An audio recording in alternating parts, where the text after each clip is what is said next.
साथ ही साथ आपका हमारे YouTube चैनल पे एक बार फिर से स्वागत है। तो साथियों, आज के हमारे जो टॉपिक है वह है ताप और तापक्रम पैमाना। मतलब ताप क्या होता है, ताप का पैमाना क्या होता है, इसके बारे में जानेंगे। और हमारा दावा है साथियों, इस वीडियो को देखने के बाद आप दूसरी वीडियो नहीं देखेंगे, इस वीडियो से ही आपको समझ में आ जाएगा। बस आप वीडियो के लास्ट तक बने रहें। तो क्या है तापमान और कैसे पैमाना है, किस प्रकार से हम नापते हैं, इसके बारे में बात करेंगे। तो आइए हम जानते हैं। सबसे पहले साथियों, आपको ताप और ताप की बात जब हम करते हैं तो आपके मन में एक और आता है उष्मा। ताप और उष्मा दोनों साथियों आपको लगभग मिलती जुलती दिखती है और आप दोनों में भ्रमित हो जाते हैं।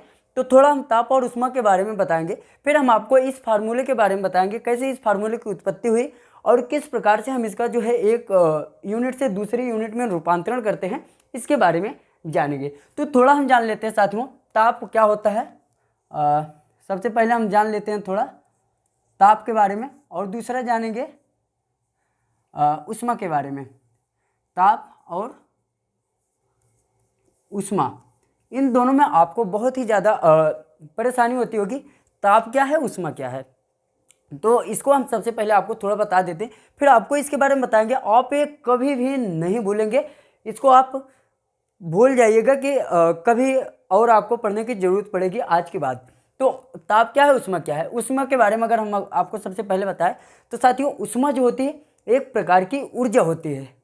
उष्मा जो होती है एक प्रकार की ऊर्जा होती है। आपको पता है कोई भी पदार्थ तभी बनता है जब उसके अंदर इलेक्ट्रॉन होते हैं और भी सारे इलेक्ट्रॉन, प्रोटॉन, न्यूट्रॉन, मतलब कोई भी अणु सारे अणु मिलके किसी भी पदार्थ का जो है निर्माण करते हैं।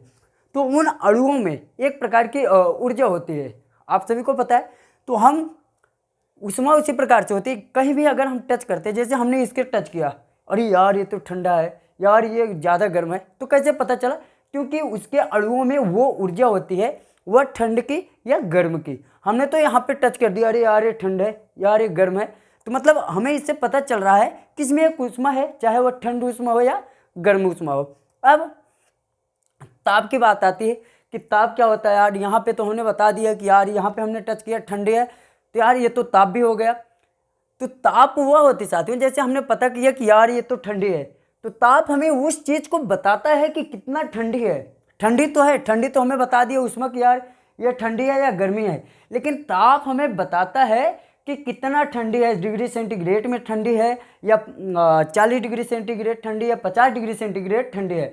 हमें ताप यह चीज़ बताता है। मतलब आपका यह निकलता है कि ताप जो होती है वह उष्मा की माप होती है, अर्थात वो हमें उष्मा के बारे में बताता है कि यह चीज़ इतनी ठंडी है, 50 डिग्री सेंटीग्रेड ठंडी है। हमें क्या है, हम लोग अपने शरीर को टच करते हैं, यार हमारा शरीर गर्म है, अर्थात हमें बुखार हो गया है। हमें कैसे पता चलता है? हम जाते हैं थर्मामीटर से नापते हैं कि हमारे शरीर का जो टेम्परेचर है 37 डिग्री सेंटीग्रेड होना चाहिए और फ़ारेनहाइट में कितना होना चाहिए, 98 होना चाहिए। तो हम क्या करते हैं, नापते हैं।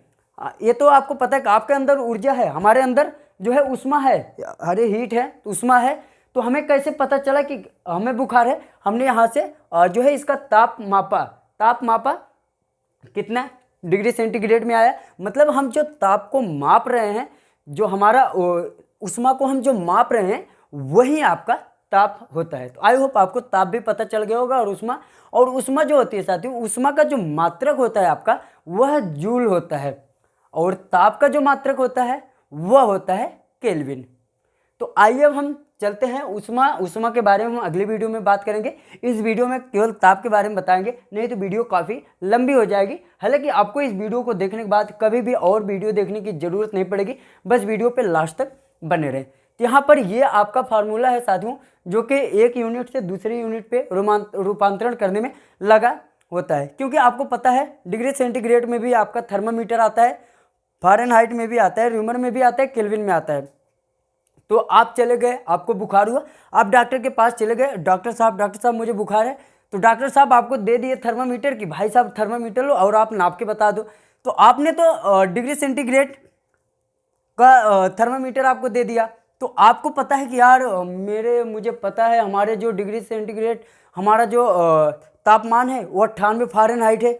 तो आपको जब डिग्री सेंटीग्रेड का मिल गया, तो आप कैसे नापोगे कि ये कितना माप आ रहा है, कितना ज़्यादा होना चाहिए? तो आपको तो सिर्फ फ़ारेनहाइट का पता है ना, तो हम बताएंगे आपको कैसे बदलना है कि यार हमारे फ़ारेनहाइट में इतना है तो डिग्री सेंटीग्रेड में इतना होना चाहिए, और रेमर में इतना होना चाहिए, केल्विन में इतना होना चाहिए। तो आइए हम जानते हैं और इस सूत्र को निकालते भी हैं कि कितना होना चाहिए।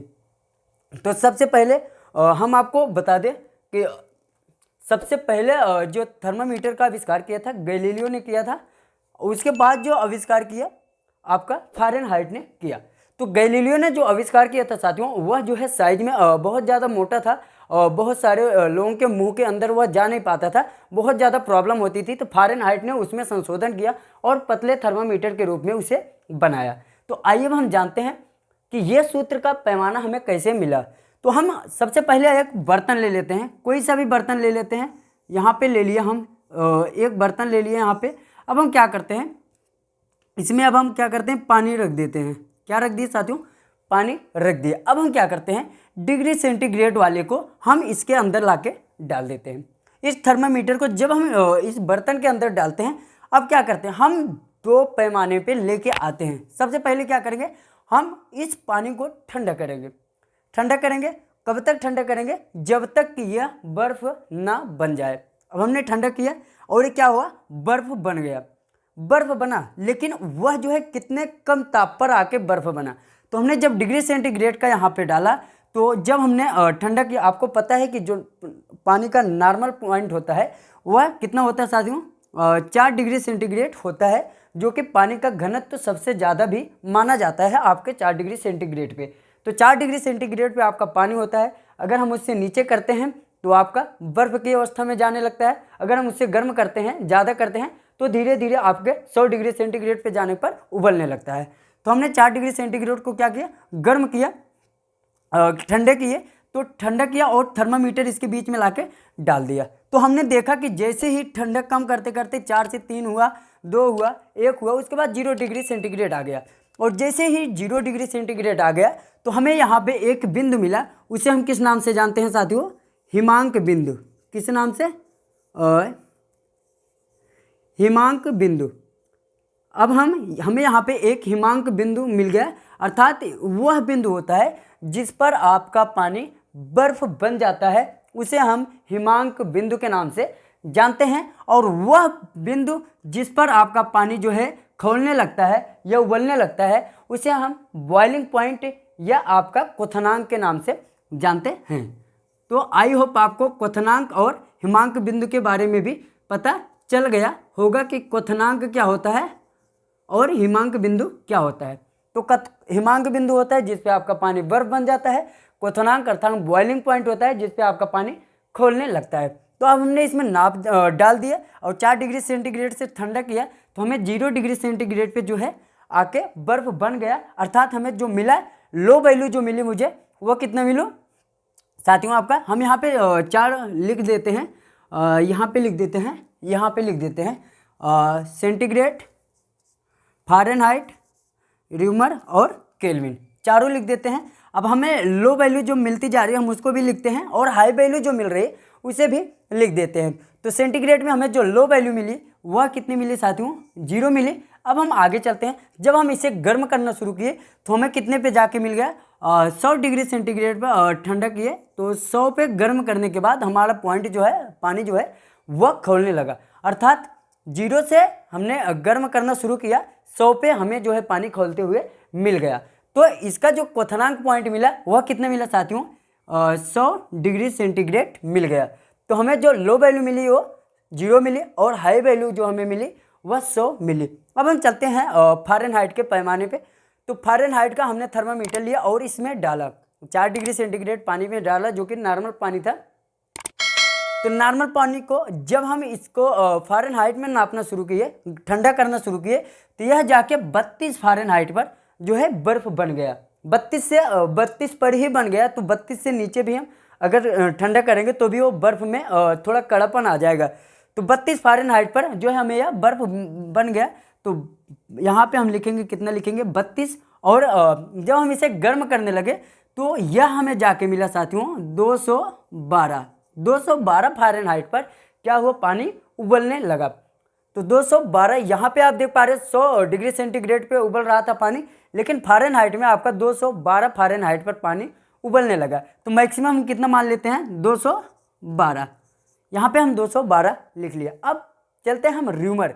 तो अगर हम इन सब की बात करें कि इन सब का प्रयोग कहाँ होता है, तो जो डिग्री सेंटीग्रेड होता है इनका हम जैसे नॉर्मल लोग करते हैं इसका प्रयोग, और फ़ारेनहाइट का प्रयोग डॉक्टर लोग करते हैं, और जो केल्विन होता है साथियों वो केल्विन का प्रयोग ज़्यादातर वैज्ञानिक लोग करते हैं, साइंटिस्ट लोग। और ये जो र्यूमर होता है ये तो इसका प्रयोग ज़्यादा नहीं है, बट कभी कभी कहीं कहीं यूज किया जाता है।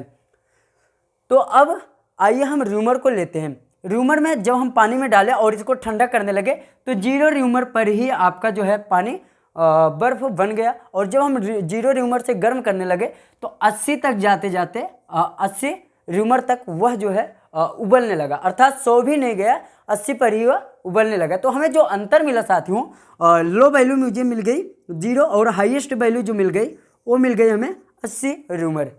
अब यहाँ तक आपको मिल गया। अब हम आते हैं केल्विन की बात करते हैं।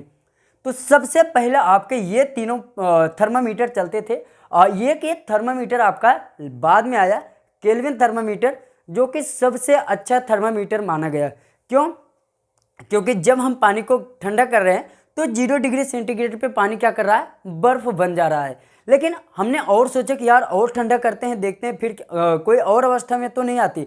हम जो है उसे और ठंडा करते गए, और जो सबसे निम्न वैल्यू मिली हमें वह मिली आपकी 273.15 माइनस में सेंटीग्रेड, 273.15 सेंटीग्रेड तक माइनस में हम इसे ठंडा कर पाए। अर्थात 0 में आपके बर्फ बन गई, लेकिन -1, -2, -3 इस प्रकार से -273.15 डिग्री सेंटीग्रेड तक हम इसे ठंडा कर पाते हैं। अर्थात उस समय सोचो आपकी जो बर्फ की अवस्था होगी वो कितनी कठोर हो जाती होगी। तो हम इससे ज़्यादा ठंडा नहीं कर सकते, तो इसी वैल्यू को ही हम 1.5 छोड़ के -273 को ही हम 1 केल्विन मानते हैं, और यह केल्विन मान जो है यह परम मान माना जाता है, और इसका प्रयोग जो है सबसे शुद्ध माना जाता है।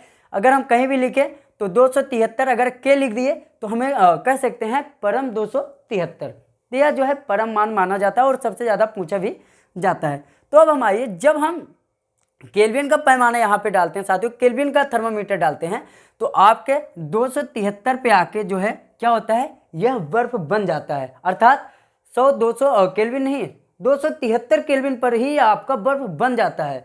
और जब जो हमें लो वैल्यू मिली वो कितना मिल गई साथियों, 273 मिल गई। और जब हम इसे गर्म करना चालू किए तो हमें कितना तक गर्म किए, 373 तक, 273 से 373 तक आए, तो हमें क्या हो गया, पानी जो है खौलने लगा 273 से 373 तक। अब हमें क्या करना है, ऊर्जा का रूपांतरण करना है कि आपके एक पैमाने से दूसरे पैमाने में हम कैसे बदलेंगे। अब इसका हम रूपांतरण करना है, तो उसके लिए साथियों आपका सूत्र होता है आपका सूत्र क्या है, वह है आपका सूत्र थर्मामीटर माइनस आपका लो बटे आपका